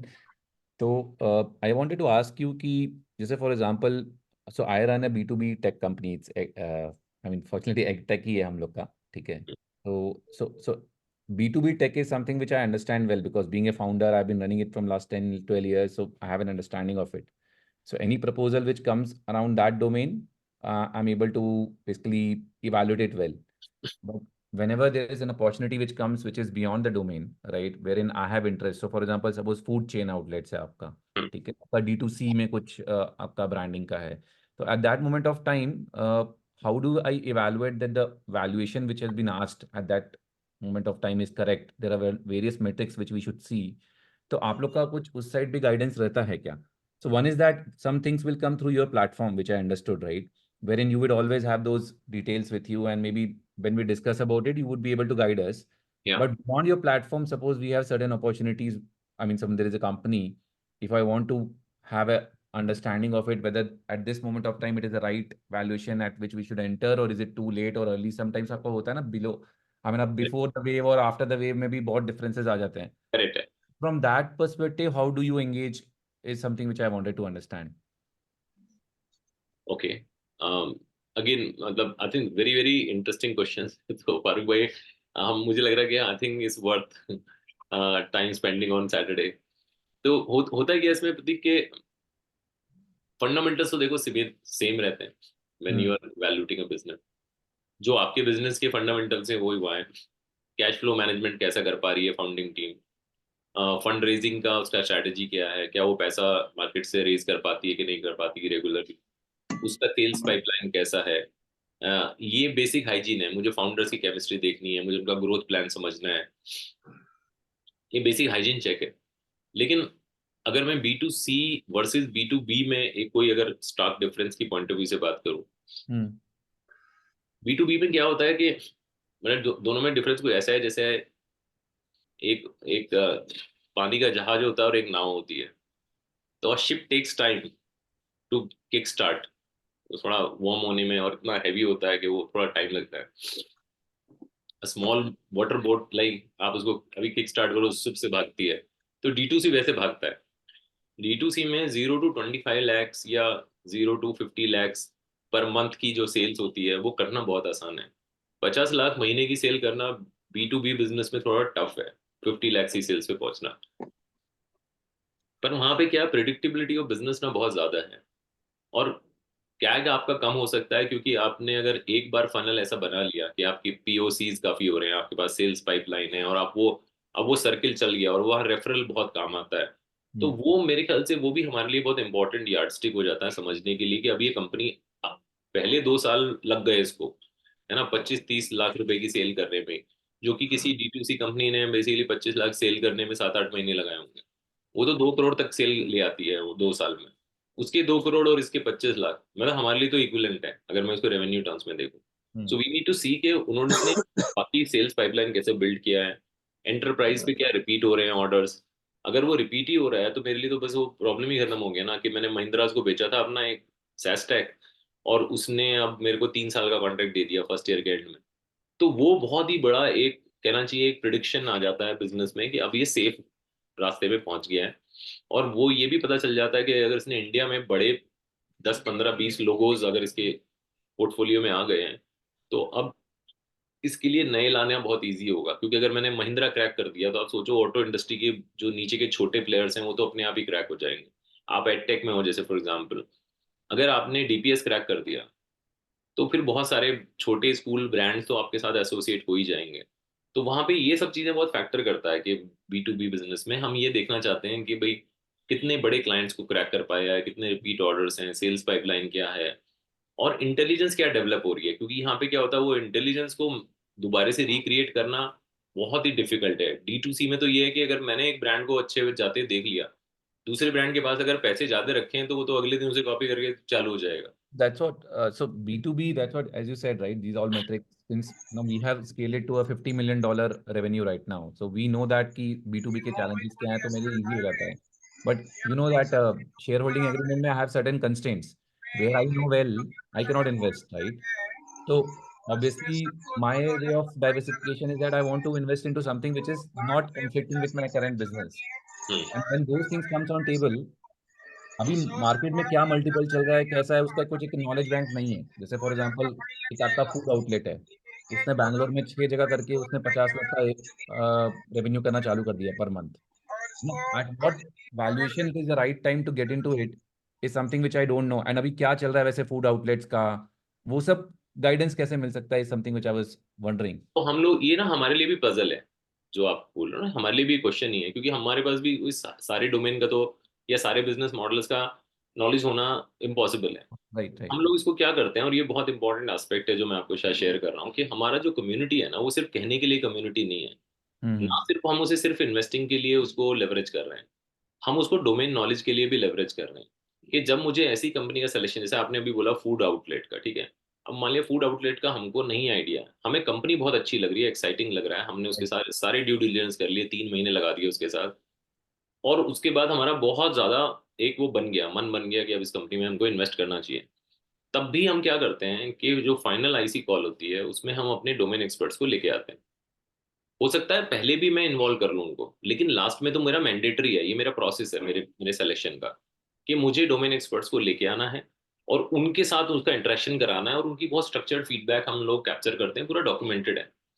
वो लोग आके बताते हैं, और वो लोग आके ग्रिल करते हैं उसके साथ कि हाँ यार ठीक है, वो जो मल्टीपल मांग रहा है रेवेन्यू का या अपने बिजनेस का, अपने वैल्यूएशन में, वो करेक्ट है कि नहीं करेक्ट है, वो जो प्रोजेक्शंस बोल रहा है रियलिस्टिक है नहीं रियलिस्टिक है।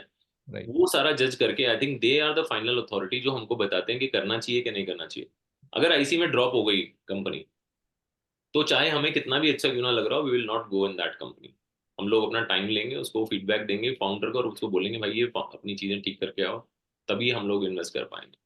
तो वो हमारा भी अपना प्रोसेस ना कम्युनिटी लर्निंग से ही है, तो हम लोग उन्हीं से सीख रहे हैं। तो अगर आपको आना है इन कॉल्स में, आईसी कॉल्स में, आप पार्ट बनना चाहते हो, आप समझना चाहते हो, आप आइए, मोस्ट वेलकम है। आपके डोमेन में तो आप कंट्रीब्यूट कर ही सकते हो, बाकी चीजों में आप सीख सकते हो इन प्रोसेस में। और हमारे पिच कॉल्स भी ऐसे ही होते हैं, आप वहां पे आके सुनते हो, तो वहां पे लॉजिकल क्वेश्चन पूछते हैं, लोग पूछते हैं, या सीधा कि सीधा क्वेश्चन क्वेश्चनिंग। पूछते हैं भाई, हाँ। और राइट क्योंकि आप फाउंडर हो, तो बस ये जरूर रहता है कि कई बार अगर राउंड को हम लीड नहीं कर रहे हैं, तो हमारे पास चॉइस नहीं होती है नेगोशिएशन करने की, वैल्यूएशन या फाउंडर के साथ।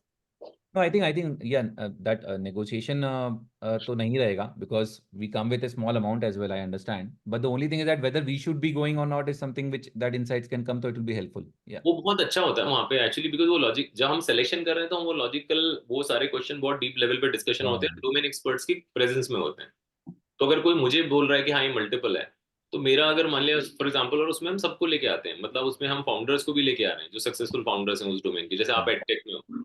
अगर मुझे कोई नई एडटेक कंपनी को अगर इवेलुएट कर रहा हूँ और हम बहुत इंटरेस्टेड हैं, फाइनल कॉल पे पहुंच गए, तो मैं अगर आपको लेके आ रहा हूँ, तो then you can ask them all those like tough Yeah. Question जो शायद मैंने भी पूछ सकता हूँ उससे।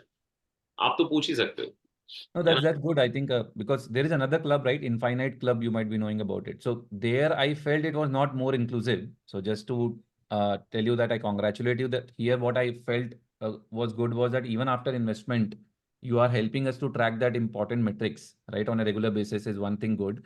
And second, during the time of evaluation, if you're making it more inclusive, I mean, it gives more confidence to learn and invest. So that is something I would say you have made it different. So congratulations for that. Yeah. नहीं, वही हमारा, मैं बताऊँ, वही हमारा differentiation है। Right. वरना आप हमारे नेटवर्क और वर्सेस दूसरे नेटवर्क में कोई डिफरेंशिएशन नहीं मिले, सब लोग तो बस डील ढूंढ के पैसा ही रेज कर रहे हैं यहाँ Exactly. So that's what. So it's not more like sounding like a black box. So I would say that it's like good. Thanks. We'll stay connected. I think I have पर। joined the group as well, WhatsApp group. So yeah, happy to learn more. Yeah.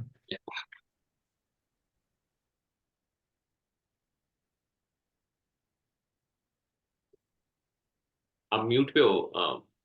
Oh, sorry. at a call. So thanks, Prateek. And we'll definitely keep in touch. And that's the purpose of, this call, as well as a lot of calls that we're going to take in time to come. Every week, at least, we'll have 1 or 2 calls, deep dive calls, as well as exploration calls, because we want more and more people to join this community, learn about the startups, learn about the investing, learn about the models of investing, and keep themselves, aware of things. That's the starting point. More awareness, more knowledge, and that will lead you to greater heights. So I think we can conclude this session today. I have a last Okay. question. Okay. This is Okay. Raj, Raj. this is Raj Yeah. speaking, for both. So see, I'm running an agri-tech company, and it's a 1-year-old company having some 70 lakhs turnover. And this year I'm planning for 5 CR. My question is that how to get equity funding for that. And second main question is that I have a Singapore company already incorporated for trading purposes. So how to get funding for that in Singapore? Sir पहले तो मैं आपको एक मतलब hygiene एक answer दे देता हूँ कि अगर आप एक साथ 2 कंपनी अगर रन कर रहे होगे ना, तो आपको कभी भी फंडिंग नहीं मिलने वाली है. No, although the Singapore is old one, the one which is the basic business which I was running trading. No, Is on a lighter note, I'm saying, sir, I'm not judging. I'm just sharing my knowledge. कि हम्म. एक साथ अगर founders 2 businesses में हैं, तो मतलब ये बहुत ही बड़ा रेड फ्लैग है. आपकी कंपनी कितनी भी अच्छी होगी ना, तो भी नहीं आपको इन्वेस्टमेंट मिलेगा. तो ये एक थोड़ा प्रॉब्लम है. But both are in agri commodities one. कुछ भी हो सर, अगर 2 अलग सेपरेट कंपनी है, अनलेस यू डिसाइड कि हाँ मुझे मर्ज करना है, तो बात अलग है. या आप एक को बिल्कुल एग्जिट ले लेते हो कंप्लीटली, फिर अगर आप कंटिन्यू करते हो दूसरी कंपनी में, तो भी ठीक है. बट एज लॉन्ग एज दोनों एग्जिस्ट करती हैं और आप दोनों में हो, तो ये एक बड़ा रेड फ्लैग होता है. ठीक है, मैं ये नहीं कह रहा That's हूँ. the Singapore one is the parent one, and the Indian one is the subsidiary running. ठीक है, तो मतलब टेक्निकल में बाद में जाते हैं. एक बस बता रहा था आपको. तो वो एक चैलेंज रहेगा अगर आप आगे इसमें जाएंगे. लेकिन जहां तक फंडिंग की बात है, इंडिया और सिंगापुर में दोनों में हमारी कम्युनिटी काफ़ी अच्छी है, और दोनों जगह आपको बहुत अच्छे इन्वेस्टर्स हैं अवेलेबल. मतलब आप 2 तरीके से काम कर सकते हो कि जिन्होंने एग्री में ज़्यादा इन्वेस्ट किया है, उन इन्वेस्टर्स के पास पहले अप्रोच कर सकते हो. या जनरली जो एंजल इन्वेस्टमेंट अगर आप लेना चाहते हो, तो जो इंडिया में एंजल नेटवर्क्स हैं करीब 10-12 तो हैं जो अच्छा काम कर रहे हैं. आप किसी को भी रीच आउट कर सकते हो या सबको रीच आउट कर सकते हो. आप हमें भी रीच आउट कर सकते हो. एग्रीटेक में हमारा अच्छा एक्सपीरियंस रहा है. हमारी एक ही कंपनी ऐसी है जो शट डाउन हुई है, लेकिन काफ़ी सारे लोगों ने पैसा हम लोगों ने बनाया है बाकी कंपनीज में.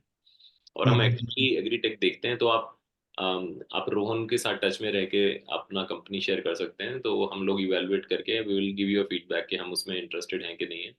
और बाकी लोगों से भी आपको कनेक्ट करा सकते हैं. और इससे छोटी सी चीज़ है, आप एंजल नेटवर्क इन इंडिया करके टाइप करिए गूगल में, आपको सारे नाम आ जाएंगे. उनको किसी को भी अप्रोच कर सकते हैं. Okay, sure, sir. Ji.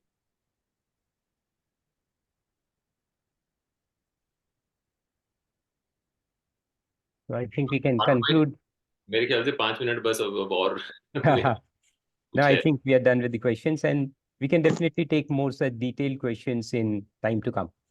So do join our community on WhatsApp. And thanks everyone for attending today's informative session. Thanks, Neeraj, for taking out time and sharing so much knowledge with all our members here. And let's continue this in time to come, and let's grow this community into the largest startup network community. Thank you. Thanks, Farooq. Thank you. Thanks, everyone. And thanks, Rohan. Thanks, Neeraj. Yeah.